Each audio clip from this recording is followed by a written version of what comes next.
दोस्तों, आज हम आपको बताने वाले हैं घोड़ी और इंसान का बच्चा। घोड़ी ने इंसान का बच्चा पैदा किया। क्या ये मुमकिन है? और ये सब कैसे हुआ? आइए सुनते हैं ये कहानी। लेकिन उससे पहले वीडियो को लाइक करें और चैनल को सब्सक्राइब करके घंटी दबाएं। पुराने दौर की बात है, उस दौर की जब गांवों की हवा में एक अपनापन हुआ करता था। लेकिन उसी हवा में अगर शक का धुआं घुल जाए तो सांस लेना दुश्वार हो जाता था। शहर के शोर शराबे से बहुत दूर कच्चे रास्तों और हरे भरे खेतों के बीच बसा एक गांव था, सहारपुर। सहारपुर देखने में तो एक मामूली सा गांव था। वही मिट्टी के घर, वही नीम के पेड़ों के नीचे सजी चौपालें, और वही लोग जो दिन भर खेतों में पसीना बहाते और शाम को हुक्के की गुड़गुड़ाहट के बीच दुनिया जहान की बातें किया करते थे।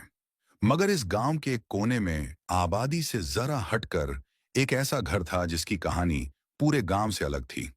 वो घर था अफसार खां का। अफसार खां की उम्र 40 के पार हो चुकी थी।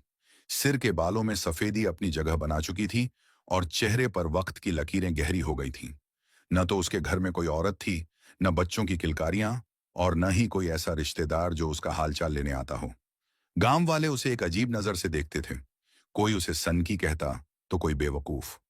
अजीब आदमी है ये अफसार। गांव की औरतें कुएं पर पानी भरते हुए अक्सर फुसफुसाती थीं। न किसी से मिलता है, न शादी की, न घर बसाया। बस अपनी उस घोड़ी के आगे पीछे घूमता रहता है। और ये बात सच भी थी। अफसार खां की दुनिया अगर किसी चीज में सिमटी थी तो वो थी उसकी घोड़ी, भोली। भोली कोई मामूली जानवर नहीं थी। वो दूध जैसी सफेद थी। उसकी आंखों में एक ऐसी चमक थी जो बहुत कम जानवरों में देखने को मिलती है। एक समझदारी थी, एक ठहराव था। अफसार के लिए भोली सिर्फ एक जानवर नहीं थी, वो उसका परिवार थी, उसकी दोस्त थी, और शायद उसकी तन्हाई का एकमात्र सहारा भी। अफसार का एहसास भोली से शुरू होता और उसी पर खत्म। सुबह सूरज की पहली किरण के साथ अफसार की आंख खुलती और वो सीधा घर के पिछवाड़े बने उस छोटे से अस्तबल में जाता।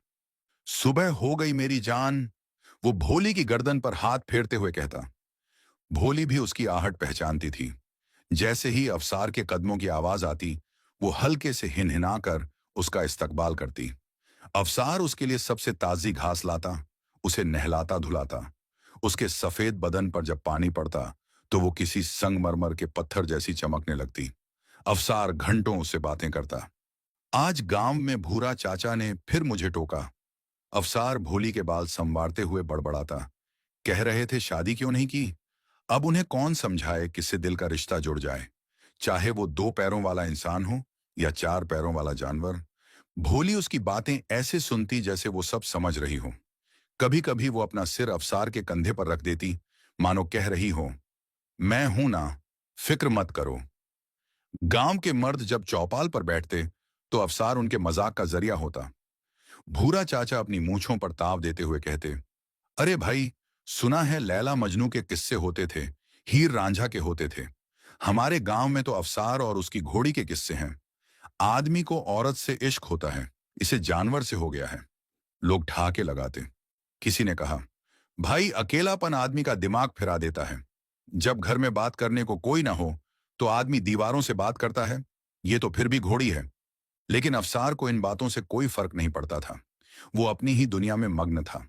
वो मजदूरी करता, जंगल से लकड़ियां काटता, दूसरों के खेतों में काम करता, और जो भी दो पैसे कमाता उसका बड़ा हिस्सा भोली की खुराक और देखभाल में खर्च कर देता।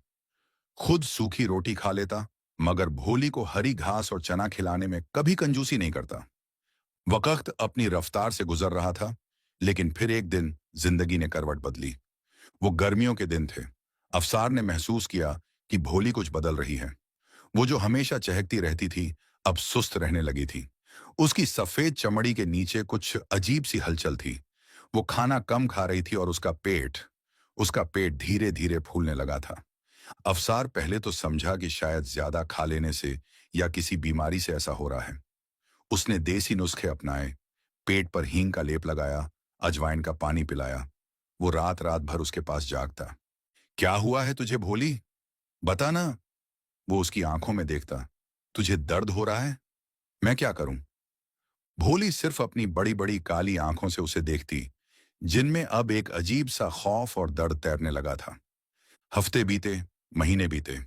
गांव वालों की नजरों से बात छुपी न रह सकी। किसी ने दबी जबान में कहा, अरे, अफसार की घोड़ी को देखा? उसका पेट तो ऐसे फूल रहा है जैसे। जैसे क्या? जैसे वो पेट से हो। यह बात आग की तरह फैली। लोग हैरान थे। पेट से? अरे कैसे हो सकती है? अफसार के पास तो कोई घोड़ा है ही नहीं, और न ही वो उसे कभी दूसरे गांव ले गया। वो तो उसे अपनी नजर से दूर नहीं करता। शक की सुई अब अफसार की तरफ घूमने लगी थी। गंदी बातें, गंदे इशारे शुरू हो गए थे। जरूर दाल में कुछ काला है। अकेला मर्द और जानवर। छी छी छी।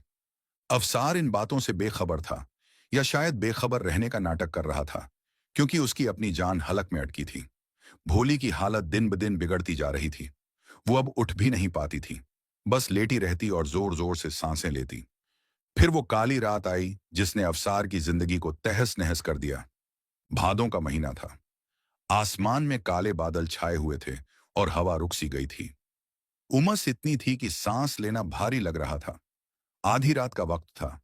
अफसार अपनी खाट पर लेटा करवटें बदल रहा था कि तभी उसे अस्तबल से एक दर्दनाक आवाज सुनाई दी। हिनहिनाने की आवाज, लेकिन उसमें तड़प थी। अफसार नंगे पैर भागा। अस्तबल में पहुंचा तो देखा भोली जमीन पर लेटी है। उसका पूरा सफेद बदन पसीने से तरबतर था। वो मिट्टी में पैर पटक रही थी। उसका पेट बुरी तरह तन चुका था। भोली! अफसार चीखा। वो उसके पास बैठ गया। भोली की सांसें उखड़ रही थीं।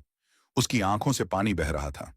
वो अफसार को देखकर एक बार फिर जोर से चिल्लाई। अफसार समझ गया, ये दर्द बीमारी का नहीं, ये दर्द जनने का है। लेकिन कैसे? सवाल उसके दिमाग में भी कौंधा, लेकिन ये वक्त सवालों का नहीं था। उसकी भोली मर रही थी। उसे मदद चाहिए थी। वो पागलों की तरह घर से बाहर भागा। गांव में सन्नाटा था। सिर्फ दूर कहीं कुत्तों के भौंकने की आवाज आ रही थी। वो सीधा पड़ोसन खाला के घर की तरफ दौड़ा। पड़ोसन खाला गांव की सबसे पुरानी दाई थी। इंसानों से लेकर जानवरों तक हर तरह का उन्हें तजुर्बा था। अफसार ने उनके दरवाजे को जोर जोर से पीटना शुरू कर दिया। खाला, ओ खाला, दरवाजा खोलो! अंदर से बुढ़िया की नींद भरी आवाज आई। कौन है रे? इतनी रात गए कौन मर गया? मैं हूं अफसार। खाला जल्दी चलिए। मेरी भोली मेरी भोली मरने वाली है। वो कुछ जन रही है। उसका दर्द बहुत बढ़ गया है। दरवाजा खुला। हाथ में लालटेन लिए झुर्रियों भरे चेहरे के साथ पड़ोसन खाला बाहर आईं। उन्होंने अफसार की हालत देखी। पसीने में लथपथ, आंखें फटी हुई। क्या बक रहा है अफसार? घोड़ी जन रही है। अरे तेरे पास घोड़ा तो है नहीं। वो कैसे? अफसार ने उनके हाथ जोड़ लिए। खाला, सवाल बाद में कर लेना। अभी मेरी बच्ची को बचा लो। वो मर जाएगी। चलिए, जल्दी। अफसार की घबराहट और उसकी आंखों में आंसू देखकर खाला का दिल पसीज गया। उन्होंने अपना झोला उठाया और बड़बड़ाई, चल, देखूं तो सही क्या माजरा है। दोनों तेजी से अफसार के घर की तरफ भागे। जब वो अस्तबल में पहुंचे तो वहां का मंजर दिल दहला देने वाला था। जमीन गीली थी। खून और पानी की मिलीजुली गंध हवा में फैली थी। अंदर उन्होंने जो देखा उसे देखकर उन दोनों के पैरों तले से जमीन खिसक गई। भोली जमीन पर लेटी हुई थी। उसकी आंखें बंद थीं। वो बेहोश सी थी। और उसके ठीक पीछे एक पैदा हुआ इंसान का बच्चा पड़ा था। बिल्कुल इंसान का बच्चा। हाथ, पैर, नाक, सब कुछ इंसान जैसा। एक नवजात बच्चा। बस फर्क इतना था कि वो वहां पड़ा था जहां एक बछेड़े को होना चाहिए था। और अजीब बात यह थी, घोड़ी का पेट पतला हो चुका था। उस घोड़ी के आसपास पतला गोबर पड़ा था। खाला पीछे हट गई। वो दीवार से जा लगी। उनका चेहरा सफेद पड़ गया था। अफसार! उनकी आवाज गले में अटक रही थी। ये ये तेरी घोड़ी ने क्या जना है? ये तो इंसान का बच्चा है। ये कैसे मुमकिन है? अफसार की आंखों के सामने अंधेरा छाने लगा। वो बच्चे को देख रहा था, फिर अपनी भोली को। बच्चा रो रहा था, हाथ पैर मार रहा था। अफसार घुटनों के बल बैठ गया। मुझे नहीं पता खाला, मुझे नहीं पता ये क्या हो रहा है। खाला ने अपना झोला उठाया। उनके हाथ कांप रहे थे। ये कोई बला है अफसार, या फिर तूने कोई ऐसा गंदा काम किया है? खाला वहां रुक नहीं सकी। वो डर के मारे वहां से भाग खड़ी हुई। अफसार अकेला रह गया। एक बेहोश घोड़ी, एक रोता हुआ इंसान का बच्चा, और एक भयानक सच्चाई जो अभी बाहर की दुनिया को पता चलने वाली थी। अफसार ने कांपते हाथों से उस बच्चे को उठाया। बच्चा चुप हो गया। उसने उसे एक पुराने कंबल में लपेटा। फिर उसने भोली के सिर को सहलाया। भोली ने हल्की सी आंख खोली, बच्चे को देखा और फिर आंखें मूंद लीं, जैसे उसने उसे अपना लिया हो। लेकिन बाहर तूफान आने वाला था। पड़ोसन खाला जब वहां से भागी तो वो सीधे अपने घर नहीं गई। डर और सदमे ने उनकी जुबान खोल दी थी। रास्ते में उन्हें सलामत काका मिल गए, जो सुबह सुबह अपने खेतों पर जा रहे थे। क्या हुआ खाला, ऐसे बदहवास कहाँ भाग रही हो? सलामत काका ने पूछा। खाला की सांस फूली हुई थी। गजब हो गया सलामत, अफसार के घर उसकी घोड़ी ने उसकी घोड़ी ने इंसान का बच्चा दिया है। सलामत काका की आंखें फैल गईं। क्या बक रही हो? होश में तो हो? अपनी आंखों से देख के आ रही हूं। इंसानी बच्चा, गोरा चिट्टा, घोड़ी के पास पड़ा था। यह खबर जंगल की आग से भी तेज फैली। सूरज निकलने तक पूरा सहारपुर अफसार के घर के बाहर जमा हो चुका था। मर्द, औरतें, बच्चे, बूढ़े, सबके हाथों में लाठियां थीं, आंखों में गुस्सा और नफरत थी। वो अफसार जो कल तक सिर्फ एक हंसी का जरिया था, आज उनकी नजरों में एक दरिंदा बन चुका था। भूरा चाचा सबसे आगे थे। उनका चेहरा गुस्से से लाल था। बाहर निकल अफसार, वो गरजे। बाहर निकल, आज हम तेरा फैसला करेंगे। अंदर अफसार ने बच्चे को भोली के पास लिटा दिया था। भोली को होश आ गया था। वो अजीब प्यार से उस इंसानी बच्चे को चाट रही थी, जैसे कोई जानवर अपने बच्चे को साफ करता है। ये नजारा इतना प्यार भरा था, लेकिन बाहर की दुनिया के लिए यह बहुत बड़ा जुर्म समझा जा रहा था। अफसार बाहर निकला, डरता हुआ, सिकुड़ा हुआ। जैसे ही वो देहरी पर आया, भीड़ का शोर बढ़ गया। मारो इसे, पत्थर मारो! किसी ने एक पत्थर फेंका जो सीधा अफसार के माथे पर लगा। खून की एक धार बह निकली। अफसार ने हाथ जोड़े। मेरी बात तो सुनो, मुझे नहीं पता। क्या सुने? भूरा चाचा चिल्लाए। खाला ने सब बता दिया है। तेरी घोड़ी ने इंसान का बच्चा दिया है। ये खेल नहीं, तेरी हैवानियत है। तूने उस बेजुबान जानवर के साथ मुंह काला किया है। तू इंसान कहलाने के लायक नहीं है। भीड़ से गालियों की बौछार होने लगी। छी, कैसा गंदा आदमी है। इसे तो जिंदा जला देना चाहिए। गांव की मिट्टी गंदी कर दी इसने। एक नौजवान गुस्से में आगे बढ़ा और उसने अफसार को जोरदार लात मारी। अफसार धूल में गिर पड़ा। मैं बेकसूर हूं, वो गिड़गिड़ाया। मैंने कुछ नहीं किया। वो बच्चा, मुझे नहीं पता कहां से आया। लेकिन भीड़ बाहरी हो चुकी थी। लोग उस पर टूट पड़े। लाठियां, घूंसे, लात। अफसार जमीन पर पड़ा मार खाता रहा। वो दर्द से चीख रहा था, लेकिन उसकी चीख सुनने वाला कोई इंसान नहीं था। उसकी नजरें बस अपने घर के दरवाजे पर थीं, जहां अंदर उसकी भोली और वो बच्चा मौजूद थे। जला दो इसका घर, खत्म करो ये सब। भीड़ में से किसी ने मशाल जलाने की बात कही। माहौल इतना गर्म हो चुका था कि शायद अफसार की जान उसी वक्त ले ली जाती। तभी एक कड़कदार आवाज आई, रुको!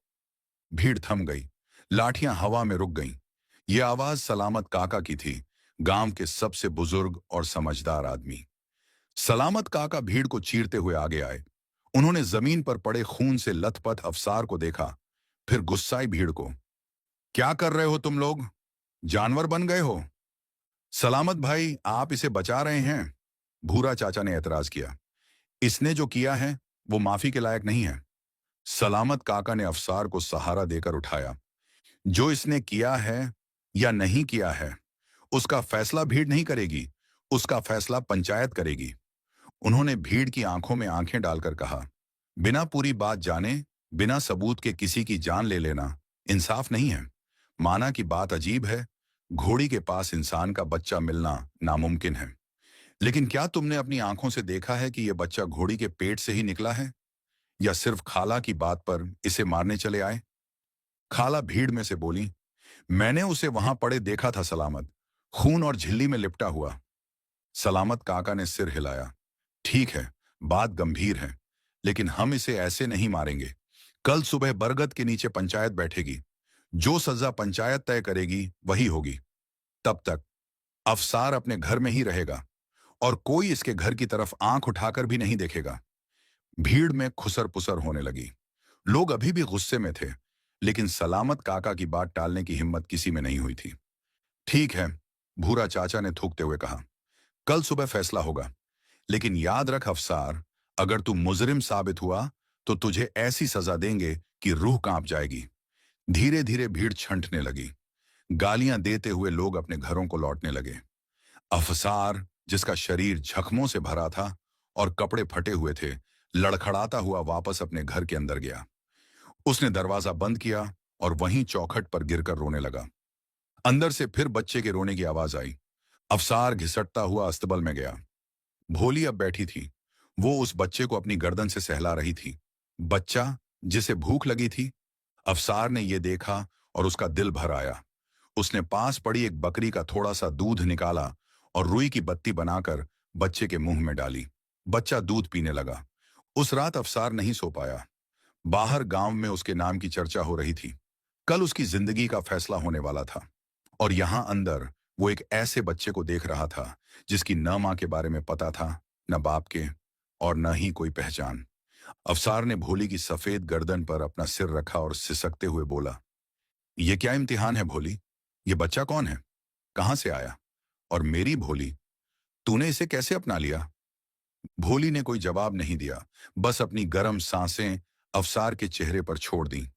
पूरा दिन इसी तरह गुजर गया। रात गहरी होती गई। अफसार को पता था कि कल की सुबह उसके लिए कोई उम्मीद लेकर नहीं आएगी। उसे यह भी अंदाजा हो गया था कि अब उसका इस गांव में रहना नामुमकिन है। यह बच्चा, चाहे जो भी हो, अब अफसार की जिम्मेदारी बन चुका था। क्योंकि जिस तरह भोली उस बच्चे की देखभाल कर रही थी, अफसार समझ गया था कि कुछ तो बात है। कल पंचायत बैठने वाली थी। कल सवालों की बौछार होने वाली थी। घोड़ी का बच्चा इंसान कैसे? सफेद घोड़ी और वो दागदार इल्जाम। अफसार ने आंसू पोंछे। उसने फैसला कर लिया था कि चाहे जान चली जाए, वो सच बोलेगा। लेकिन सच था क्या? वो खुद नहीं जानता था। अगली सुबह सहारपुर के लिए कोई आम सुबह नहीं थी। सूरज अभी पूरी तरह निकला भी नहीं था कि गांव की गलियों में फुसफुसाहटों का बाजार गर्म हो चुका था। हर घर के आंगन, हर चौखट पर बस एक ही जिक्र था, अफसार और उसकी घोड़ी का जुर्म। अफसार पूरी रात सोया नहीं था। वो अपनी टूटी हुई खाट के पास जमीन पर बैठा रहा। उसके पास भोली लेटी थी, जो अब थोड़ी संभल चुकी थी, और उसके पैरों के पास कपड़ों के ढेर में वो नवजात बच्चा सो रहा था। बच्चा कभी कभी हाथ पैर मारता, कभी रोने जैसा मुंह बनाता। भोली, जो खुद एक जानवर थी, अपनी थकावट भूलकर बार बार अपना बड़ा सा सिर उस बच्चे के पास ले जाती और उसे सूंघती। उसकी गर्म सांसें बच्चे को शायद मां की गोद का एहसास दिला रही थी। अफसार ने यह नजारा देखा और उसकी आंखों से बेबसी के आंसू निकल पड़े। उसने सोचा, एक जानवर में इतनी मोहब्बत है और बाहर बसने वाले इंसानों के दिलों से प्यार निकल गया है। तभी बाहर से शोर सुनाई दिया। अफसार, बाहर आ! यह भूरा चाचा की आवाज थी। अफसार उठा। उसने अपने मैले कुचैले कपड़े झाड़े। बच्चे को एक बार देखा, फिर भोली की गर्दन पर हाथ रखा। डरना मत मेरी जान, जो भी होगा मैं देख लूंगा। वो बाहर निकला। उसके घर के बाहर पूरा गांव उमड़ आया था। औरतें घूंघट की ओर से झांक रही थीं, बच्चे डरे हुए थे और मर्द गुस्से में तमतमाए हुए थे। गांव के बीचों बीच पुराने बरगद के पेड़ के नीचे पंचायत बैठ चुकी थी। पांचों पंच अपनी अपनी जगह बैठे थे। उनके चेहरों पर गंभीरता थी, जैसे वो किसी बहुत बड़े मुजरिम का फैसला करने वाले हों। सलामत काका भी वहां मौजूद थे, लेकिन आज उनकी आंखों में भी फिक्र थी। वो जानते थे कि भीड़ का गुस्सा अक्ल को अंधा कर देता है। अफसार को मुजरिम की तरह बीच में खड़ा किया गया। सरपंच ने अपनी पगड़ी संभाली और भारी आवाज में कहा, अफसार, कल रात जो कुछ हुआ वो पूरे गांव ने सुना। तेरी घोड़ी के पास एक इंसानी बच्चा मिला है और खाला गवाह है कि वो बच्चा वहीं पैदा हुआ। क्या तू इस बात से इनकार करता है? अफसार ने सिर नीचे कर लिया। नहीं सरकार, बच्चा वहीं मिला था। भीड़ में से आवाजें आने लगी। देखो, मान रहा है बेशरम। सरपंच ने हाथ उठाया। शांत रहो। अफसार, साफ साफ बता, ये बच्चा किसका है? क्या तूने उसूलों के खिलाफ जाकर कोई घिनौना काम किया है? अफसार की रूह कांप गई। वो चिल्लाकर बोला, नहीं सरपंच साहब, मैंने ऐसा कुछ गलत काम नहीं किया। ये इल्जाम मत लगाइए मुझ पर। मैं मर जाऊंगा, मगर ये कलंक नहीं सह पाऊंगा। तो फिर ये बच्चा कहां से आया? भूरा चाचा बीच में ही गरज पड़े। आसमान से टपका, या जमीन फाड़कर निकला, या फिर तू कोई जादू जानता है? अफसार रो पड़ा। मुझे नहीं मालूम चाचा, मैं खुद हैरान हूं। मैं तो बस अपनी बीमार घोड़ी के इलाज के लिए खाला को बुलाने गया था। तभी भीड़ में से एक नौजवान बोला, अरे ये सब नाटक है। ये आदमी अकेला रहता है। इसका दिमाग चल गया है। इसने जरूर कोई गलत काम किया है या फिर जानवर के साथ। बात बिगड़ती जा रही थी। कोई भी बात काम नहीं आ रही थी। गांव वालों के लिए वो बच्चा एक सबूत था कि अफसार ने कुछ गलत किया है। उनके लिए ये एक जुर्म था। सलामत काका ने बीच बचाव की कोशिश की। भाइयों, जरा सोचो, घोड़ी इंसान का बच्चा नहीं जन सकती। हो सकता है कोई औरत अपना जुर्म छुपाने के लिए बच्चा वहां छोड़ गई हो, लेकिन उनकी बात को शोर में दबा दिया गया। किसकी हिम्मत है जो अफसार के घर में घुसेगी, और वो भी तब जब अफसार वहां मौजूद था? नहीं काका, आप इसकी तरफदारी मत करो। ये गांव की इज्जत का सवाल है। सरपंच ने आपस में कानाफूसी की। फिर फैसला सुनाया गया। अफसार खां, सरपंच की आवाज गूंजी, चूंकि तेरे पास कोई सबूत नहीं है और तेरी घोड़ी के पास बच्चा मिलना एक बड़ा जुर्म है, पंचायत यह फैसला करती है कि तू अब इस गांव में नहीं रह सकता। सन्नाटा छा गया। अफसार के पैरों तले जमीन खिसक गई। ये गांव, ये मिट्टी, ये लोग, सब उसका घर थे। तुझे और तेरी उस मनहूस घोड़ी को अभी इसी वक्त गांव छोड़ना होगा। और खबरदार, जो तूने उस बच्चे को यहां छोड़ने की सोची, वो जुर्म तेरा है। तू ही उसे संभालेगा। अगर तू सूरज ढलने तक यहां दिखा तो तेरा घर फूंक दिया जाएगा। अफसार ने हाथ जोड़े, गिड़गिड़ाया, सरपंच साहब, कहां जाऊंगा मैं? मेरे पास तो कुछ भी नहीं है। और ये बच्चा, ये दूध मुंहा बच्चा रास्ते में ही मर जाएगा। मर जाए तो मर जाए, किसी ने बेरुखी से कहा, लेकिन हमारे गांव में ये गंदगी नहीं रहेगी। निकल जाए यहां से। फैसला हो चुका था। कोई अपील नहीं, कोई सबूत नहीं। अफसार ने आंसू पोंछे। उसने समझ लिया कि अब यहां लोगों की सोच मर चुकी है। वो पलटा और अपने घर की तरफ चला। उसके पीछे भीड़ की नफरत भरी निगाहें थीं। घर पहुंचकर उसने एक पुरानी चादर उठाई। उसमें दो चार सूखे रोटी, एक लोटा और कुछ कपड़े बांधे। फिर उसने भोली की रस्सी खोली। चल मेरी जान, ये जगह अब हमारे रहने की नहीं रही। भोली लंगड़ा रही थी, लेकिन वो खड़ी हो गई। अफसार ने उस नवजात बच्चे को गोद में उठाया। बच्चा भूख से बिलख रहा था। उसने बकरी का थोड़ा सा दूध एक शीशी में भरा और जेब में रख लिया। दोपहर की चिलचिलाती धूप में अफसार अपने गांव से निकला। एक हाथ में घोड़ी की लगाम, दूसरे हाथ में सीने से चिपका हुआ वो अनजान बच्चा। गांव के बच्चे पीछे पीछे दौड़ रहे थे, पत्थर मार रहे थे। पागल अफसार, गंदा अफसार। एक पत्थर अफसार की पीठ पर लगा, लेकिन वो मुड़ा नहीं। उसने बस अपने कदम तेज कर लिए।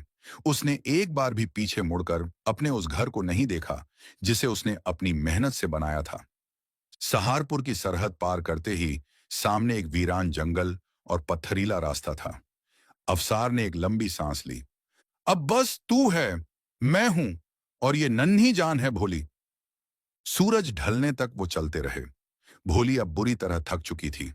उसके पैर कांप रहे थे। अफसार के अपने पैरों में छाले पड़ गए थे। बच्चा भूख से रो रो कर अब निढाल हो चुका था। एक नदी के किनारे पहुंचकर अफसार रुक गया। बस, अब और नहीं चला जाएगा। उसने अपनी चादर एक पेड़ की डाल पर बांधकर छांव बनाई। बच्चे को वहां लिटाया। भोली तुरंत जमीन पर बैठ गई। अफसार ने नदी से पानी पिया, मुंह धोया और फिर बच्चे को दूध पिलाने की कोशिश की। वो पहली काली रात थी। खुले आसमान के नीचे जंगली जानवरों का डर, मच्छरों की भनभनाहट और एक नवजात की जिम्मेदारी। अफसार सारी रात जागता रहा, हाथ में एक मोटा डंडा लिए, अपनी घोड़ी और उस बच्चे की पहरेदारी करता रहा। सो जा मुन्ना, वो बच्चे को थपकी देता। तेरा कोई इंसान नहीं है इस दुनिया में। मेरा भी कोई इंसान नहीं। शायद इसीलिए हम मिले हैं। अगले कुछ दिन बहुत कठिनाई भरे थे। अफसार ने पास के जंगल से लकड़ियां काटी, बांस और फूस जमा किया। उसने नदी के किनारे एक ऊंचे टीले पर अपनी छोटी सी झोंपड़ी बनानी शुरू की। भूख लगती तो जंगल के बेर खा लेता या नदी से मछली पकड़ने की कोशिश करता। लेकिन सबसे बड़ी चिंता वो बच्चा था। उसे दूध चाहिए था। अफसार अपनी बकरी भी साथ लाया था, लेकिन वो भी सफर की थकान से दूध कम दे रही थी। और यहीं पर एक अजीब मामला हुआ। तीसरे दिन की बात है। बच्चा रो रहा था। अफसार लकड़ियां काट रहा था। जब वो वापस आया तो उसने देखा कि बच्चा भोली के पैरों के पास पड़ा है। भोली लेटी हुई थी और बच्चा बच्चा उसके थनों की तरफ मुंह मार रहा था। अफसार दौड़ा। अरे नहीं, भोली उसे मार देगी। लेकिन जैसे ही वो पास पहुंचा, वो ठिठक गया। भोली ने लात नहीं मारी, उसने अपनी पूंछ से बच्चे के ऊपर से मक्खियां उड़ाईं। वो बिल्कुल शांत लेटी रही। उसने उस इंसानी बच्चे को अपना लिया था। अफसार की आंखों में आंसू आ गए। गांव वालों ने तुझे दुत्कारा, लेकिन इस बेजुबान ने तुझे अपनी छाती से लगा लिया। वक्त धीरे धीरे गुजरने लगा। हफ्ते महीनों में बदले और महीने सालों में। अफसार ने अपनी मेहनत से उस बंजर जगह को एक छोटे से आशियाने में बदल दिया था। उसने जंगल से लकड़ियां काटकर पास के कस्बे में बेचना शुरू कर दिया। वो लोगों से कम मिलता, अपना चेहरा ढक कर रखता ताकि कोई उसे पहचान न ले। जो पैसे मिलते उससे उसने और बकरियां खरीदी, 2 मुर्गियां पाली। धीरे धीरे उसकी झोंपड़ी के चारों तरफ एक बाड़ लग गई। एक छोटा सा खेत तैयार हो गया जहां वो सब्जियां उगाने लगा। और वो बच्चा, उसका नाम अफसार ने रखा शामिर। शामिर अब घुटनों के बल चलने लगा था। उसकी दुनिया अजीब थी। उसकी मां कोई औरत नहीं, बल्कि एक सफेद घोड़ी थी, भोली। जब शामिर रोता तो भोली हिनहिना कर अफसार को बुलाती। जब शामिर मिट्टी में खेलता तो भोली उसके चारों तरफ चक्कर लगाती ताकि कोई सांप या बिच्छू पास ना आ जाए। अफसार अक्सर शाम को बैठकर उन्हें देखता और सोचता, खून का रिश्ता न सही, लेकिन रूह का रिश्ता तो खून से भी गाढ़ा हो सकता है। 6 साल बीत गए। जंगल के उस कोने में अब एक अलग ही जिंदगी बस चुकी थी। शामिर अब 6 साल का हो चुका था। गठीला बदन, धूप से तपा हुआ रंग और आंखों में एक गजब की चमक। उसके बाल थोड़े बड़े थे, जो हवा में उड़ते रहते थे। वो गांव के बच्चों की तरह नहीं था। उसने कभी खिलौने नहीं देखे थे। उसके खिलौने थे लकड़ी के टुकड़े, पत्थर और भोली की पूंछ। वो भोली की पीठ पर ऐसे चढ़ जाता जैसे कोई तजुर्बेकार घुड़सवार हो। भोली अब बूढ़ी हो रही थी, उसकी रफ्तार कम हो गई थी, लेकिन शामिर के लिए वो अब भी तेज सवारी थी।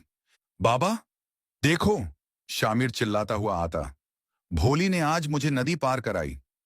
अफसार मुस्कुराता। संभल के बेटा, वो अब बूढ़ी हो गई है। नहीं बाबा, वो मेरी दोस्त जैसी है ना। ये सवाल, दोस्त? जब भी शामिर ये लफ्ज बोलता, अफसार का दिल एक पल के लिए रुक जाता। शामिर अक्सर पूछता था, बाबा, सबकी अम्मा होती हैं, मेरी अम्मा कहाँ है? अफसार उसे गोद में बिठाता और कहता, बेटा, मैं तेरा बाप और माँ हूं। अफसार ने ठान लिया था कि वो शामिर को अनपढ़ नहीं रहने देगा। उसने कस्बे से एक पुरानी स्लेट और चौक का इंतजाम किया था। शाम को जब सूरज ढल जाता और लालटेन की रोशनी झिलमिलाती, अफसार शामिर को पढ़ाता। इंसान क्या होता है बाबा? शामिर पूछता। इंसान वो होता है बेटा, जो दूसरों के दर्द को अपना समझे, जो बेजुबानों की जुबान समझे, जैसे तू भोली की बात समझता है। अफसार उसे दुनिया की कहानियां सुनाता, अच्छाई और बुराई का फर्क समझाता। उसने शामिर को नफरत करना नहीं सिखाया था, जबकि खुद उसने नफरत की आग झेली थी। बाबा, हम गांव क्यों नहीं जाते? एक दिन शामिर ने पूछा। वहां दूसरे लोग रहते हैं ना। अफसार का चेहरा सख्त हो गया। वहां इंसान नहीं रहते बेटा, वहां पत्थर रहते हैं। हम यहां खुश हैं। अफसार ने अपनी जिंदगी बहुत महफूज बना ली थी, ऐसा उसे लगता था। उसे लगता था कि अब वो बीता हुआ कल कभी लौटकर नहीं आएगा। वो भूल चुका था कि हर राज की एक उम्र होती है और हर सच एक दिन सामने आता ही है। एक दोपहर की बात है। गर्मियां शुरू हो चुकी थीं। लू चल रही थी। अफसार अपनी बकरियों को छांव में बांध रहा था। शामिर, जो अब काफी समझदार हो गया था, भोली को नहला रहा था। वो बाल्टी से पानी डालता और अपने छोटे छोटे हाथों से भोली की सफेद चमड़ी को रगड़ता। तभी जंगल के रास्ते पर एक आहट हुई, सूखी पत्तियों के चरमराने की आवाज। अफसार चौकन्ना हो गया। इस रास्ते पर कोई नहीं आता था। साल में एकाध बार कोई भटका हुआ मुसाफिर शायद गुजर जाए, वरना यहां परिंदा भी पर नहीं मारता था। उसने कुल्हाड़ी अपने हाथ में ले ली। शामिर, अंदर जा, उसने दबी आवाज में कहा। क्या हुआ बाबा? कहा ना अंदर जा। शामिर दौड़कर झोंपड़ी के पीछे छुप गया, लेकिन अपनी बड़ी बड़ी आंखों से झांकने लगा। सामने झाड़ियों से एक आदमी निकला। कपड़ों से वो शहरी लग रहा था, या कम से कम किसी अच्छे कस्बे का। उम्र यही कोई 30-32 साल। चेहरे पर पसीना, थकान और प्यास की शिद्दत। उसने हाथ में एक चमड़े का बैग ले रखा था। वो आदमी लड़खड़ाता हुआ बाढ़ के पास आया। भाई, उसकी आवाज सूखी हुई थी। थोड़ा पानी मिलेगा? रास्ता भटक गया हूं, गला सूख रहा है। अफसार ने उसे ऊपर से नीचे तक देखा। आदमी शरीफ लग रहा था, कोई डाकू या लुटेरा नहीं। उसने कुल्हाड़ी नीचे रखी। बैठो, लाता हूं। अफसार ने मटके से ठंडा पानी लोटे में भरा और उस अजनबी को दिया। आदमी ने एक सांस में पूरा लोटा खाली कर दिया। आह, जान बच गई। बहुत शुक्रिया भाई। उसने अपनी सांस दुरुस्त की और चारों तरफ नजर दौड़ाई। बड़ी वीरान जगह में घर बनाया है तुमने, डर नहीं लगता? अफसार ने रूखा जवाब दिया। जानवरों से नहीं लगता साहब, इंसानों से लगता है। वो आदमी मुस्कुराया। गहरी बात कहते हो। फिर उसकी नजर अस्तबल की तरफ गई।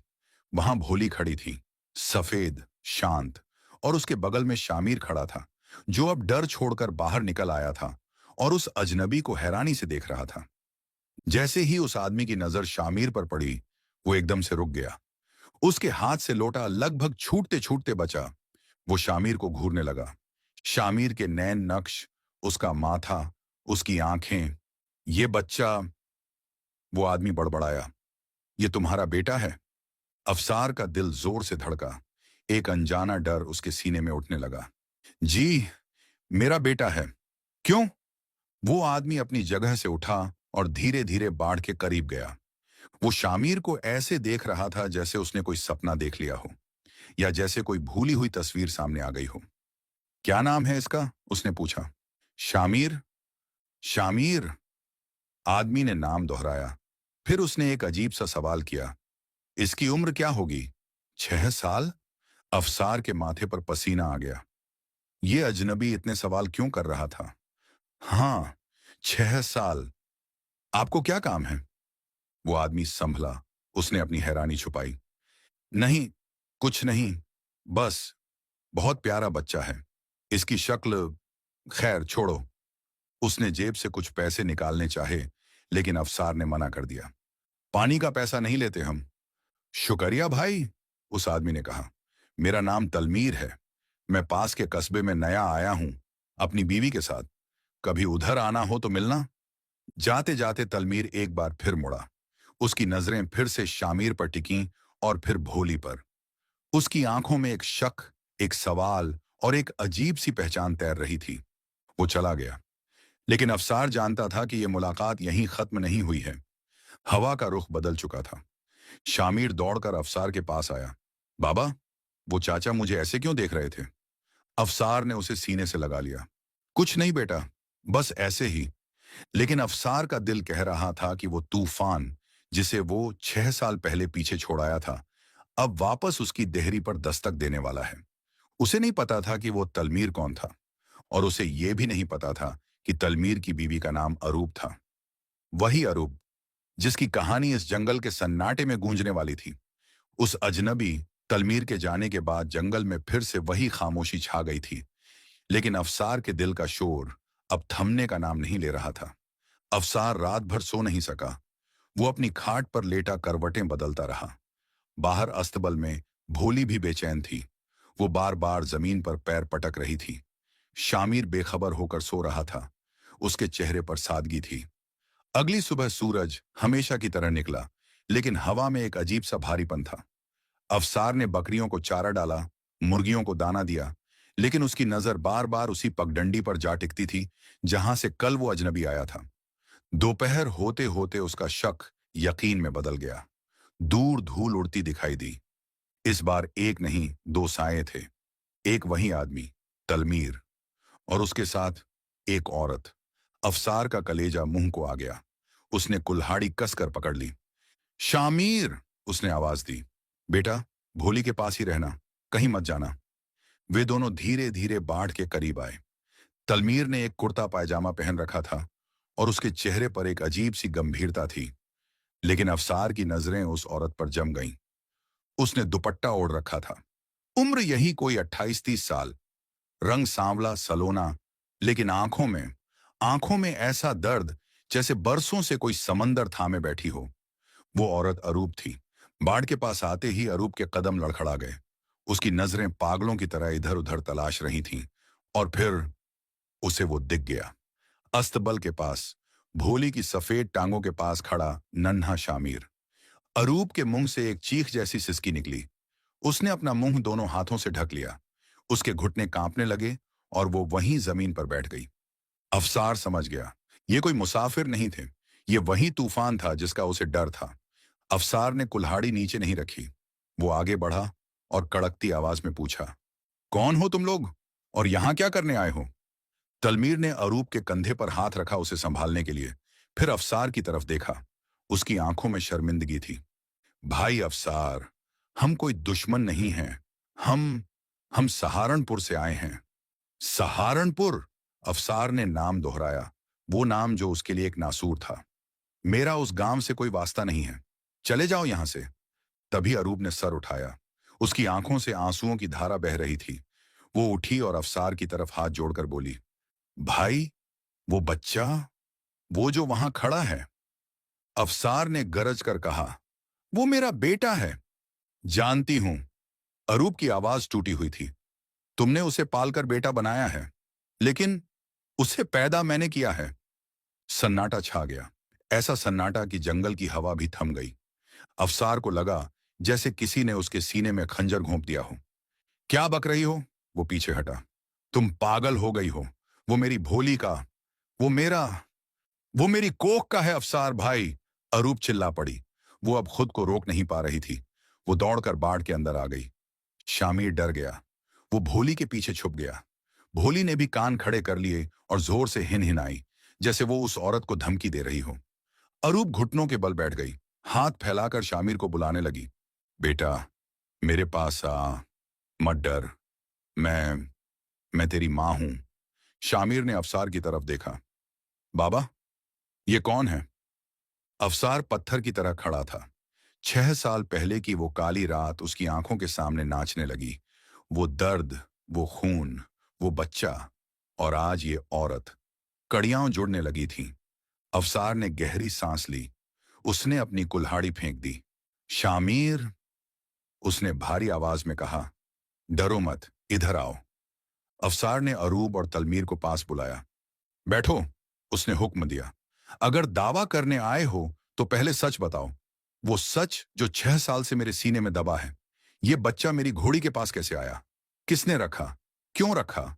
और तुम कहां थी उस रात जब मुझे गांव से धक्के मारकर निकाला जा रहा था? अफसार की आवाज में इतना दर्द और गुस्सा था कि अरूब और तलमीर की रूह कांप गई। तीनों झोंपड़ी के बाहर नीम की छांव में बैठ गए। शामिर अभी भी भोली सी गर्दन पकड़े दूर से देख रहा था। उसे समझ नहीं आ रहा था कि बड़े लोग क्या बातें कर रहे हैं, लेकिन उसे यह महसूस हो रहा था कि कुछ बहुत बड़ा हो रहा है। अरूब ने अपने आंसू पोंछे और बोलना शुरू किया। मेरा नाम अरूब है। मैं सहारनपुर की ही रहने वाली हूँ। मेरा घर तुम्हारे घर से 3 गली छोड़कर था। मेरे अब्बा बचपन में गुजर गए थे। बस मैं और मेरी बूढ़ी माँ थी। माँ की आंखों की रोशनी जा चुकी थी। उन्हें कुछ दिखाई नहीं देता था। अरूब ने तलमीर की तरफ देखा। ये तलमीर, ये शहर से हमारे गांव आए थे, अपने मामा के घर। हमारी मुलाकातें हुई। पता ही नहीं चला कब मोहब्बत हो गई। हम जवान थे, नादान थे, और हमसे गलती हो गई। तलमीर ने सिर झुका लिया। कसूर मेरा था अफसार भाई। मैं बहक गया था। और फिर मेरे घर से खबर आई कि मेरे वालिद सख्त बीमार हैं। मुझे उसी रात शहर निकलना पड़ा। मैंने अरूब से वादा किया था कि मैं जल्द लौटूंगा, शादी करूंगा। लेकिन वहां जाकर मैं हालातों में ऐसा फंसा कि महीनों वापस ना आ सका। अरूब सिसकने लगी। और यहां यहां मुझे पता चला कि मैं हामिला हूं। मेरे पैरों तले जमीन खिसक गई। घर में अंधी मां, बाहर जालिम लोग। अगर किसी को पता चलता कि बिन ब्याही लड़की के पेट में बच्चा है, तो लोग मुझे और मेरी मां को जिंदा जला देते। अफसार ने मुट्ठी भींच ली। तो तुमने अपनी जान बचाने के लिए मेरी जान दांव पर लगा दी? मैं मजबूर थी भाई। अरूब रो पड़ी। मैंने 9 महीने वो बच्चा कैसे पेट में छुपाया, ये सिर्फ मैं जानती हूं। ढीले कपड़े पहनती, घर से बाहर न निकलती। मां को लगता मैं बीमार हूं। फिर वो रात आई। अरूब का जिस्म कांपने लगा। मुझे दर्द शुरू हुआ। घर में मां सो रही थी। मैं मुंह में कपड़ा ठूंसकर चीखें दबाती रही। और फिर अंधेरे में मैंने इस बच्चे को जन्म दिया। जैसे ही मैंने इसकी रोने की आवाज सुनी, मेरा कलेजा मुंह को आ गया। अगर कोई सुन लेता तो? मेरे पास इसे रखने का कोई रास्ता नहीं था। मैं इसे मार नहीं सकती थी। मैं मां थी, लेकिन मैं इसे रख भी नहीं सकती थी। तभी मुझे याद आया, गांव में लोग बातें कर रहे थे कि अफसार की घोड़ी गाभिन है, वो कभी भी बच्चा दे सकती है। मैंने बच्चे को एक कपड़े में लपेटा, चुपचाप पिछवाड़े के रास्ते से निकली और तुम्हारे अस्तबल में घुस गई। अफसार की आंखें लाल हो चुकी थीं। वो उस रात को याद कर रहा था। तो वो तुम थी? उसने बुदबुदाया। हाँ, अरूप ने कहा। तुम्हारी घोड़ी जमीन पर लेटी तड़प रही थी। शायद वो बहुत तकलीफ में थी। तुम वहां नहीं थे, शायद दाई को बुलाने गए थे। मैंने मैंने अपने जिगर के टुकड़े को, खून से लथड़े हुए बच्चे को तुम्हारी घोड़ी की पिछली टांगों के पास रख दिया और घोड़ी को दवा पिला दी, जिससे उसके पेट में जमा हुआ गोबर निकल गया और पेट पतला हो गया। मुझे लगा लोग समझेंगे कि ये कोई धोखा है। मुझे लगा शायद तुम इसे पाल लोगे। मुझे नहीं पता था कि गांव वाले तुम पर इतना गंदा इल्जाम लगाएंगे। मैं झाड़ियों में छुपी सब देख रही थी। जब तुम दाई को लेकर आए, जब गांव वाले जमा हुए, जब उन्होंने तुम्हें मारा, जब तुम्हें गांव से निकाला, मैं सब देख रही थी।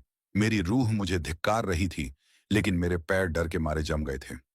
तुम चले गए उस बच्चे को लेकर। मैंने अपनी औलाद भी खो दी और अपना सुकून भी। मैं हर रात रोती थी। मुझे लगा मेरा बच्चा मर गया होगा, भूख से, ठंड से। तलमीर ने अब बोलना शुरू किया। मैं 6 महीने बाद लौटा। मैंने अरूप से शादी की। हम शहर चले गए। अरूप हमेशा उदास रहती थी, लेकिन उसने मुझे कभी नहीं बताया कि उस दौरान क्या हुआ था। हम बेऔलाद रहे। हमें कोई और बच्चा नहीं हुआ। 3 दिन पहले जब हम रिश्तेदारों के यहाँ शादी में सहारनपुर आए, तो मैं जंगल की तरफ घूमने निकल आया। जब मैंने तुम्हें देखा और फिर उस बच्चे को, शामिर को, तलमीर की आवाज भर्रा गई। उसकी शक्ल, उसकी आंखें बिल्कुल मेरी तरह हैं। और जब मैंने अरूप को बताया कि जंगल में एक आदमी एक बच्चे के साथ रहता है जो घोड़ी को दोस्त मानता है, तो अरूप ने सब उगल दिया। हम कल रात भर सोए नहीं। हमें पता चल गया था। अफसार अब खड़ा हो चुका था। वो कांप रहा था, गुस्से से, दुख से और एक अजीब से डर से। तो अब? अफसार ने पूछा। अब क्या चाहते हो? 6 साल, 6 साल मैंने इसे अपने खून से सींचा है। जब ये बीमार होता था तो रात भर मैं जागता था।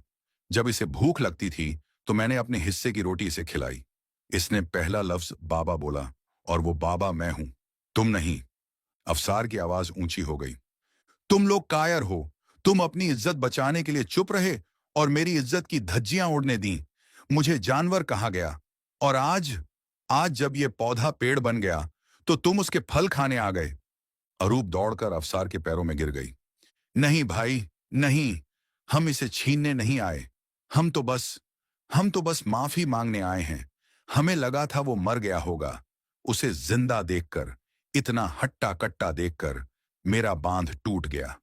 मुझे माफ कर दो अफसार भाई, मुझे माफ कर दो। अरूप फूट फूट कर रो रही थी।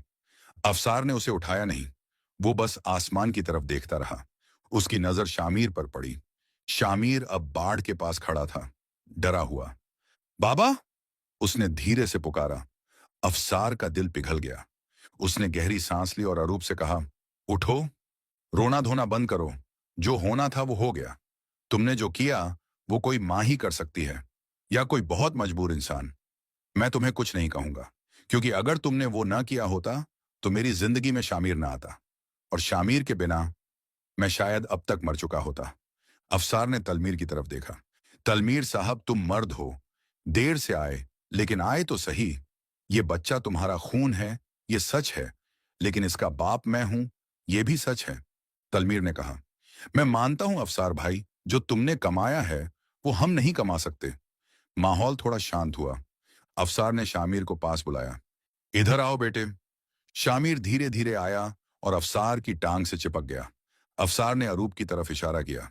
बेटा, ये खाला तुमसे मिलने आई हैं। ये ये बहुत दूर से तुम्हारे लिए आई हैं। अरूप ने कांपते हाथों से अपनी जेब से कुछ निकाला, कुछ मिठाइयां और एक खिलौना जो वो शहर से लाई थी। ये तेरे लिए है बेटा। शामिर ने पहले अफसार की तरफ देखा, जैसे इजाजत मांग रहा हो। अफसार ने सिर हिलाया। ले लो। शामिर ने मिठाई ली। अरूप ने हिम्मत करके उसका हाथ पकड़ लिया। कितना बड़ा हो गया है। उसने उसके माथे को चूमा। शामिर पीछे नहीं हटा। उसे उस औरत के एहसास में कुछ अपनापन लगा, कुछ ऐसा जो उसे समझ नहीं आया पर अच्छा लगा। उस दिन देर शाम तक वो दोनों वहां रुके। अरूप ने अपने हाथों से खाना बनाया, अफसार की झोपड़ी में। बरसों बाद उस घर में किसी औरत के हाथ का बना खाना महका। शामिर जो पहले झिझक रहा था, धीरे धीरे अरूप से घुलने मिलने लगा। खून अपना असर दिखा रहा था। जब जाने का वक्त आया तो सूरज डूब रहा था। तलमीर ने अफसार का हाथ पकड़ा। अफसार भाई, हम वापस जा रहे हैं, लेकिन एक वादा करके जा रहे हैं। हम दुनिया को सच बताएंगे। जिस दाग को लेकर तुम जी रहे हो, उसे हम धोएंगे, चाहे इसके लिए हमें पूरे गांव के सामने शर्मिंदा ही क्यों ना होना पड़े। अफसार ने फीकी मुस्कान दी। दाग अब मेरे कपड़ों पर नहीं, दुनिया की आंखों में है तलमीर। मुझे फर्क नहीं पड़ता, लेकिन अगर तुम सच में कुछ करना चाहते हो तो इस बच्चे के मुस्तकबिल के बारे में सोचना। अरूप ने जाते जाते शामिर को गले लगाया, इतना कस कर कि उसे छोड़ना मुश्किल हो रहा था। मैं फिर आऊंगी, उसने वादा किया, बहुत जल्द। वो दोनों चले गए। अंधेरा हो गया। अफसार ने शामिर को सुलाया और फिर बाहर आकर भोली के पास बैठ गया। भोली ने अपना सिर अफसार की गोद में रख दिया। देख रही है भोली, अफसार ने धीरे से कहा, आज इसकी असली मां आई थी।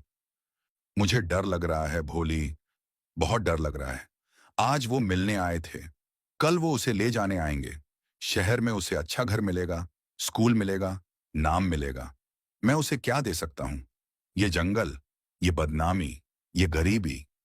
अफसार की आंखों से आंसू गिरकर भोली की सफेद गर्दन पर चमकने लगे। लेकिन मैं उसके बिना जी नहीं पाऊंगा। और तू तू कैसे जिएगी? भोली ने जोर से सांस ली, जैसे वो भी उस दर्द को महसूस कर रही हो। उधर गांव में तलमीर और अरूप जब पहुंचे तो रात हो चुकी थी, लेकिन वो अपने घर नहीं गए। तलमीर ने अरूप का हाथ थाम रखा था। तैयार हो अरूप? तलमीर ने पूछा। कल सुबह जो होगा उसके बाद शायद लोग हम पर थूकेंगे। हमें गांव छोड़ना पड़ सकता है। अरूप ने आंसू पोंछे और मजबूती से कहा, मैं तैयार हूं। एक आदमी ने मेरे जुर्म की सजा 6 साल काटी है, अब और नहीं। कल सुबह पूरा सहारापुर सज जानेगा, चाहे अंजाम कुछ भी हो। और उस रात सहारपुर में एक और सुबह का इंतजार होने लगा। एक ऐसी सुबह जो 6 साल पुरानी उस काली रात का हिसाब चुकता करने वाली थी। अफसार जो जंगल में बैठा अपनी जिंदगी के बारे में सोच रहा था, उसे नहीं पता था कि कल उसकी जिंदगी फिर पलटने वाली है। लेकिन इस बार इज्जत उसका दरवाजा खटखटाने वाली थी। उस रात सहारपुर में किसी को नींद नहीं आई। तलमीर और अरूब अपने घर में जाग रहे थे, सुबह होने का और अपनी रुसवाई का इंतजार कर रहे थे। उधर जंगल में अफसार भोली की गर्दन से सिर टिकाए अपनी जिंदगी को कोस रहा था। उसे लग रहा था कि सुबह होते ही वो लोग आएंगे और उसके शामिर को छीन ले जाएंगे। लेकिन जैसे ही सूरज की पहली किरण गांव की चौपाल पर पड़ी, तलमीर और अरूब वहां पहुंच गए। तलमीर ने पास पड़े नगाड़े पर जोर से चोट मारी। धम धम धम आवाज सुनकर लोग घरों से निकलने लगे। क्या हुआ? सुबह सुबह कौन शोर मचा रहा है? देखते ही देखते पूरा गांव जमा हो गया। भूरा चाचा, सलामत काका और गांव का सरपंच सब वहां मौजूद थे।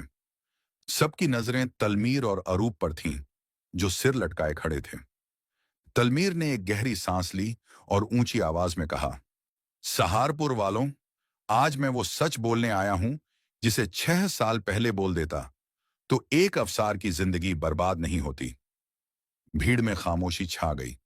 तलमीर ने अरूप का हाथ पकड़ा और उसे आगे किया। तुम सब ने 6 साल पहले अफसार को गांव से निकाला था, उसे गालियां दी थीं, उसकी घोड़ी को मनहूस कहा था, इल्जाम लगाया था कि अफसार ने घोड़ी के साथ छी छी। तलमीर की आवाज गूंजी। वो इल्जाम झूठा था। वो बच्चा, वो शामिर जिसे अफसार ने पाला है, वो किसी जानवर का नहीं, इस अरूप का बेटा है, मेरा बेटा है। सन्नाटा ऐसा कि सुई गिरने की आवाज भी सुनाई दे।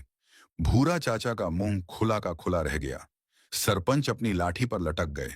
अरूप रोते हुए बोली, मैं डरपोक थी। अपनी बदनामी के डर से मैंने अपना जुर्म उस बेजुबान जानवर के सर मढ़ दिया। मैंने बस उस बच्चे की जान बचाई जिसे उसकी अपनी मां ने मरने के लिए छोड़ दिया था। यह सुनना था कि भीड़ में कोहराम मच गया। हाय, ये क्या हो गया हमसे? हमने एक इंसान को शैतान समझ लिया। अफसार, वो बेचारा 6 साल से जंगल में धक्के खा रहा है। सलामत काका, जिनकी आंखों में आंसू थे, आगे आए और भूरा चाचा का कॉलर पकड़ लिया। सुना तुमने भूरा? सुना सरपंच? मैं चिल्ला चिल्ला कर कह रहा था कि फैसला जल्दबाजी में मत करो, लेकिन तुम लोगों ने अपनी मर्दानगी के नशे में एक शरीफ आदमी को बेघर कर दिया। भूरा चाचा जमीन पर बैठ गए।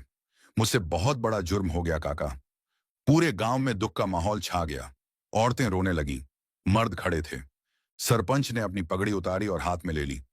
अब सिर्फ बातों से काम नहीं चलेगा। हमें उस दाग को धोना होगा जो हमने अफसार के दामन पर लगाया है। चलो जंगल, किसी ने जोर लगाया। चलो अफसार को वापस लाएंगे। उधर जंगल में अफसार ने देखा कि दूर से धूल का एक बड़ा गुब्बार उसकी झोपड़ी की तरफ आ रहा है। उसका दिल बैठ गया। ये लोग आ गए, उसने सोचा। पूरी भीड़ लेकर आए हैं, जरूर शामिर को छीनने आए हैं। उसने शामिर को झोपड़ी के अंदर किया। बाहर मत आना बेटा। अफसार ने अपनी पुरानी कुल्हाड़ी उठा ली। आज वो डरने वाला नहीं था, आज वो लड़ने वाला था। भोली भी उसके बगल में खड़ी हो गई, कान पीछे किए, तैयार। भीड़ पास आई। अफसार ने कुल्हाड़ी हवा में लहराई। खबरदार, अगर कोई आगे बढ़ा तो मैं अपनी जान दे दूंगा, लेकिन अपने बेटे को हाथ नहीं लगाने दूंगा। लेकिन तभी उसने देखा, भीड़ के हाथों में लाठियां नहीं थीं, पत्थर नहीं। उनके हाथ जुड़े हुए थे, उनके सिर लटके हुए थे। सबसे आगे भूरा चाचा चल रहे थे, नंगे पैर। उनके पीछे सरपंच, सलामत काका, तलमीर, अरूब और पूरा गांव। अफसार हैरान रह गया। उसकी कुल्हाड़ी वाला हाथ नीचे झुक गया। भूरा चाचा बाढ़ के पास आए और वहीं मिट्टी में बैठ गए। वो फूट फूट कर रोने लगे। अफसार भाई, हमें माफ कर दे। मार ले, पीट ले, जूतों से मार, लेकिन हमें माफ कर दे। अफसार सन्न रह गया। ये क्या हो रहा है? सलामत काका आगे आए और उन्होंने अफसार को गले लगा लिया। तेरा इम्तिहान खत्म हुआ बेटे, सच सामने आ गया है। तलमीर और अरूब ने सब बता दिया। पूरा गांव शर्मिंदा है। हम तुझे वापस लेने आए हैं। अफसार की आंखों से आंसू बह निकले। वो आंसू जो 6 साल से जमे हुए थे, आज सैलाब बनकर फूट पड़े। कुल्हाड़ी उसके हाथ से गिर गई। वो वहीं जमीन पर बैठ गया और बच्चों की तरह रोने लगा। भोली ने अपना सिर अफसार के कंधे पर रख दिया। अरूब झोंपड़ी की तरफ दौड़ी। शामिर डरा हुआ दरवाजे से झांक रहा था। बेटा, अरूब ने पुकारा, लेकिन शामिर बाहर नहीं आया। वो दौड़कर अफसार के पास आया और उसके गले लग गया। बाबा, ये लोग कौन हैं? हमें मारने आए हैं? अफसार ने आंसू पोंछे और हंसते हुए कहा, नहीं मेरे शेर, ये मारने नहीं, माफी मांगने आए हैं। आज हम जीत गए बेटा। अब बारी थी बड़े फैसले की। सरपंच ने कहा, अफसार, तेरा घर हमने जलाया नहीं था, बस खंडहर हो गया है। हम सब मिलकर उसे फिर से बनाएंगे। तू गांव चल, तेरी इज्जत वही है, बल्कि उससे भी ज्यादा। लेकिन तलमीर आगे आया। अफसार भाई, मैं जानता हूं मैं इसका हकदार नहीं हूं, लेकिन शामिर मेरा खून है। क्या क्या तुम उसे हमें दे दोगे? हम उसे शहर ले जाएंगे, बड़ा आदमी बनाएंगे। अरूब भी उम्मीद भरी नजरों से देख रही थी। अफसार का दिल एक पल के लिए रुक गया। उसने शामिर को देखा। बेटा शामिर, ये तुम्हारे असली माँ बाप हैं। ये तुम्हें शहर ले जाना चाहते हैं। वहां बड़े खिलौने होंगे, बड़ा स्कूल होगा, अच्छी जिंदगी होगी। जाओगे? पूरा गांव सांस रोके उस 6 साल के बच्चे का जवाब सुनने का इंतजार कर रहा था। शामिर ने तलमीर को देखा, फिर अरूब को। उसने वो खिलौना देखा जो कल अरूब ने दिया था। फिर उसने अपनी बूढ़ी घोड़ी भोली को देखा, और आखिर में अपने फटे पुराने कपड़ों वाले बाबा अफसार को। शामिर ने अफसार का कुर्ता कसकर पकड़ लिया। नहीं बाबा, मुझे इससे अच्छी जिंदगी अब नहीं चाहिए। मुझे भोली चाहिए, मुझे आप चाहिए। आप ही तो मेरे अब्बू हों। उसकी बात सुनकर वहां मौजूद हर शख्स की आंखें भर आईं। अरूब रो पड़ी, लेकिन इस बार खुशी के आंसू थे। उसने शामिर का माथा चूमा। ठीक है बेटा, तू वहीं रह जहां तेरा दिल है। तूने जिसे अब्बू कहा, वही तेरा अब्बू है। तलमीर ने अफसार के हाथ पकड़ ली। अफसार भाई, ये बच्चा तुम्हारा है। तुमने इसे खून से नहीं, पसीने और प्यार से सींचा है। हम तो बस इसके रिश्तेदार बनकर आते रहेंगे। उस शाम जब अफसार वापस सहारनपुर में दाखिल हुआ, तो मंजर देखने लायक था। सबसे आगे अफसार चल रहा था, सीना तानकर। उसके बगल में उसकी वफादार साथी सफेद घोड़ी भोली चल रही थी, जिसकी गर्दन में आज गांव वालों ने गेंदे के फूलों की माला डाली थी। और भोली की पीठ पर बैठा था नन्हा शहजादा शामिर। पूरे गांव ने फूल बरसाए। अफसार ने अपने पुराने घर को देखा। दीवारें टूटी थीं, लेकिन उम्मीद जिंदा थी। उसने भोली की पीठ थपथपाई। देख रही है भोली, हम वापस आ गए। भोली ने जोर से हिनहिनाया, एक आजहाद और खुश आवाज में। वक्त गुजरता गया। अफसार ने शादी नहीं की, लेकिन उसका परिवार पूरा था। शामिर बड़ा होकर बहुत बड़ा अफसर बना, लेकिन वो अपने नाम के आगे तलमीर नहीं, अफसार लगाता था। आज की वीडियो में इतना ही। वीडियो को लाइक करना ना भूलें। चैनल को सब्सक्राइब करके घंटी जरूर दबाएं।